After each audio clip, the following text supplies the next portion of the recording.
रायगडमध्ये जशी भव्य बाजारपेठ होती तशी भव्य बाजारपेठ आपण इथे स्थापन करणार आहोत। पुढे असणार आहे कोकण कॅफे, खांदेरी उंदीरचं युद्ध, श्रीमंत योगी, पन्हाळगड विशाळगडची लढाई या दालनामध्ये पाहायला मिळेल।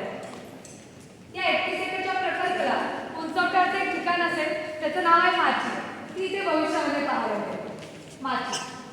पुढे असणार आहे राजसभा, रायगडवरती जशी भव्य राजसभा होती तशीच भव्य राजसभा आपण इथे स्थापन करणार आहोत। पुढे भवानी माता मंदिर आणि गंगासागर तलाव, थोड्याच वेळात आपण इथे दर्शनाला जाणार आहोत। म्हणजे सध्याच्या परिस्थितीला पाहायचं झालं तर सरकारवाडा, हे रंगमंडळ, गंगासागर तलाव, भवानी माता मंदिर हे 3 भाग कंप्लीट आहेत। बाकी सगळ्याचं बांधकाम सुद्धा चालू आहे।